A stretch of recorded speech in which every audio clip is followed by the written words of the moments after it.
But anyway, and continuing.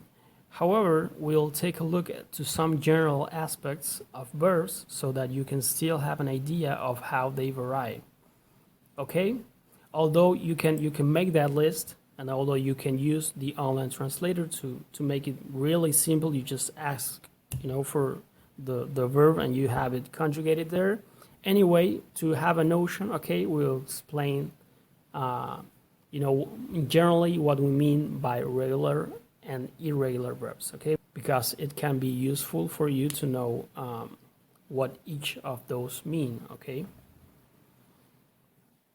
So regular verbs, if you didn't use the online tool I just shared with you, you would need to look for a regular verb list in future tense. This is what I was explaining to you. Then, having that list and knowing a verb is regular, the formula that applies is as follows, which is keeping the verb in infinitive and adding these endings, which vary depending on the ending of the verb, ad, and ir, and on the pronoun. You can see examples then, okay, as we saw before. Okay, so regular verbs are the ones that end in ad, or ir. Okay, although some irregular verbs sometimes can have the same ending, but again, if you have the list, you do need the list, okay, as I mentioned, okay, because of these two, okay. And okay, so depending on the ending, okay, the conjugation would be this one here, as you can see in the chart, okay? Very straightforward, okay? And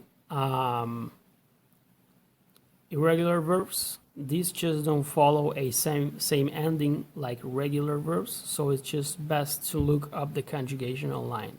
Again, if you presented from that option, you'd have to look for a list of irregular verbs in future tense. You also have some examples here.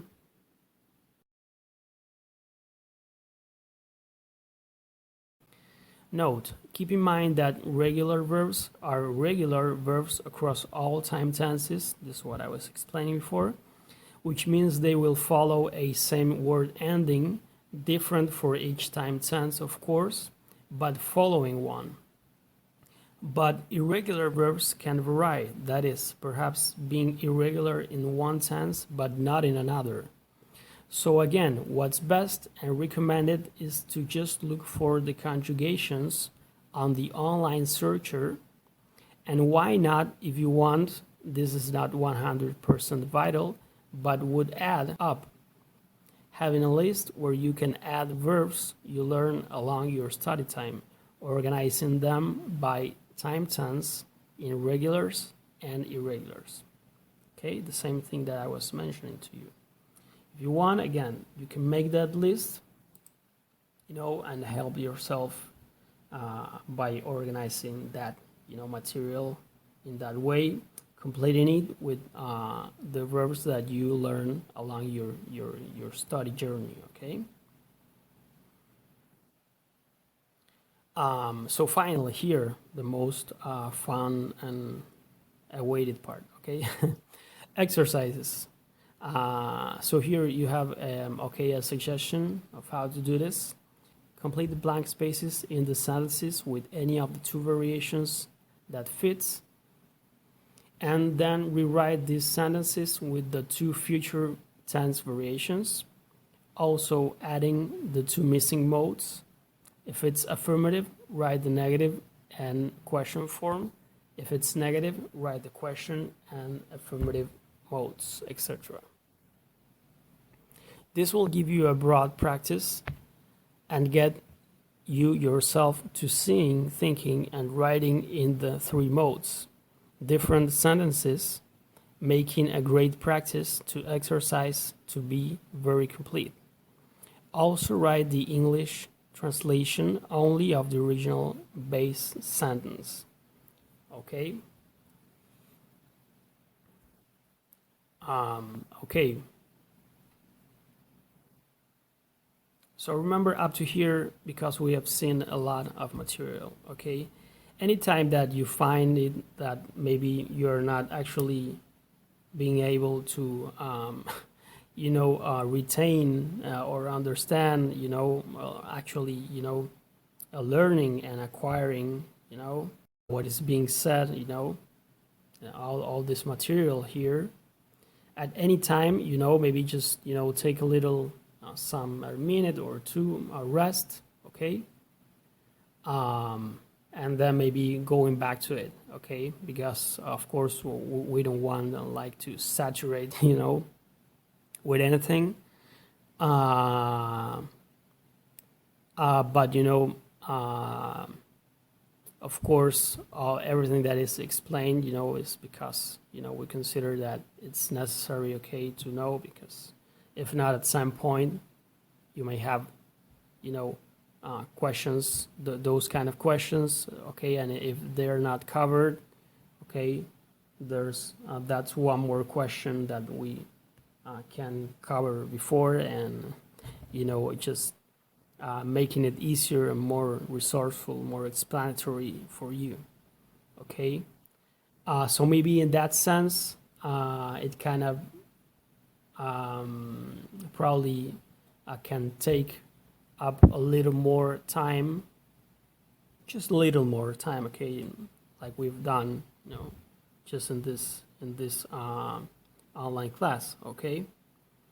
But it's surely very useful, okay. So we're taking the time to do that and explain the things thoroughly, okay. So here you got the sentences here with the concept here, how to work with them, okay. And many resources here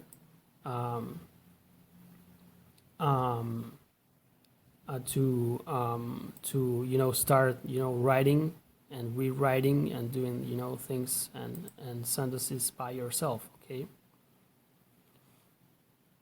So these 14 sentences can be expanded, okay, into another exercises, where the student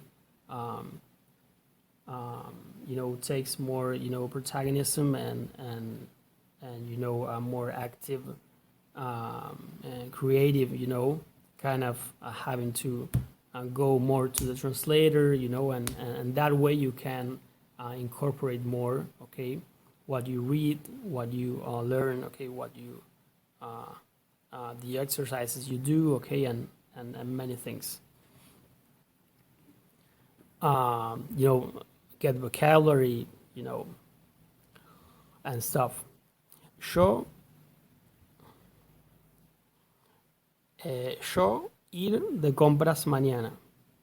Okay, so here it can be yo voy a ir de compras mañana, or it can be yo iré de compras mañana. Okay, then according to the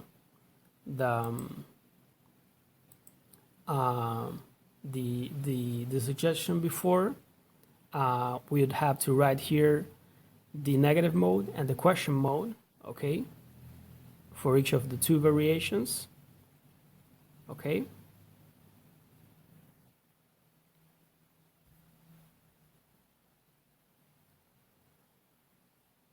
And also translate it, okay. That would be I will go shopping tomorrow, okay. So that is pretty much it, okay.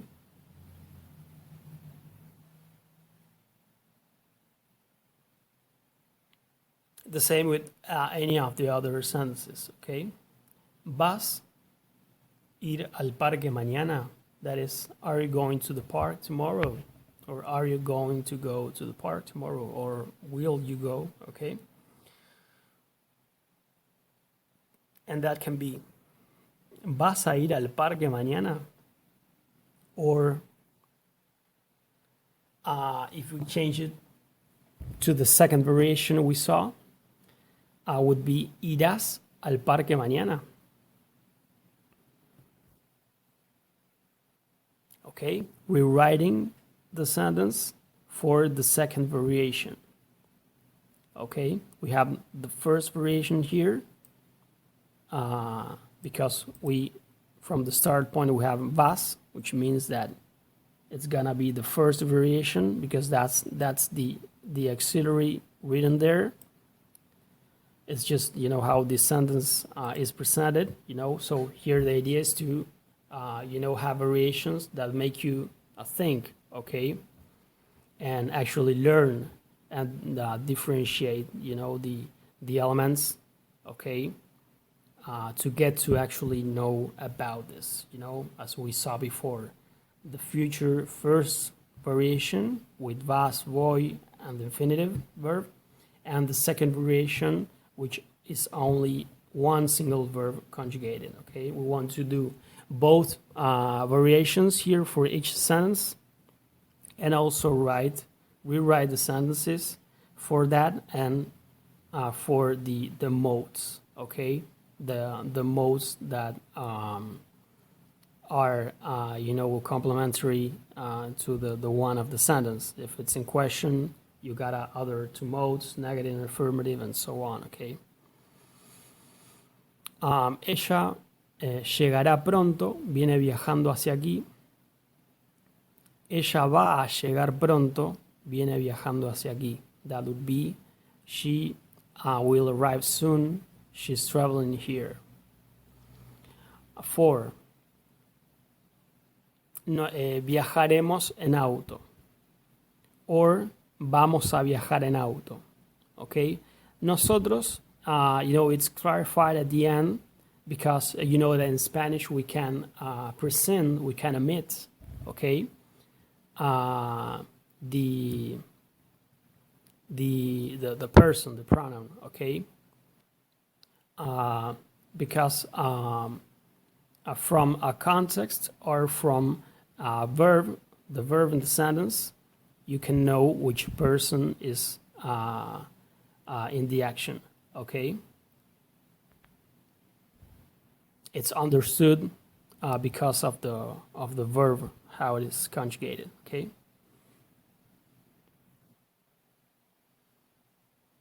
So, viajaremos en auto, or vamos a viajar en auto. We will travel by car. 5. Iré a Canadá el próximo mes, or voy a ir a Canadá el próximo mes. There you have two variations. I will go to Canada next month. 6. Mi tío me visitará mañana, or mi tío me va a visitar mañana. Okay, that is my uncle will visit me tomorrow.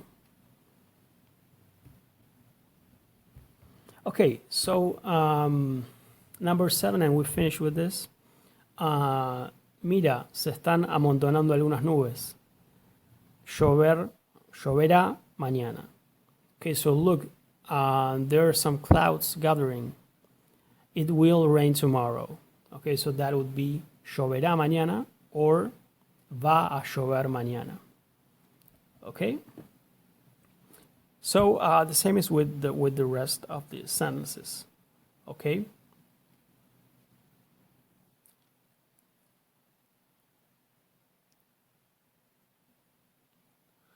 Here a final note.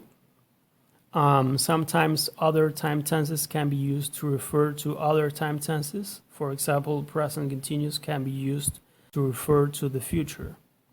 Example, estoy yendo a Europa el mes que viene. It's not too common, but once in a while you might hear this variant. A similar one is future continuous, which we will study later on the study program. So a final exercise here, similar to the previous one. Write 10 sentences in affirmative, negative, and question in future tense in any of the two variations. Also write the English translation of each of the base sentences. Again, this is a great exercise to start actually getting yourself into Spanish, Seeing different possibilities, acquiring vocabulary, always helping yourself with reversal or word reference or any other tool. A great exercise to see yourself which things you can think of that you could find of interest to learn in Spanish, either while traveling or just any scenario. Any questions, doubts you may find while trying to write your own sentences, you can write them down for class time.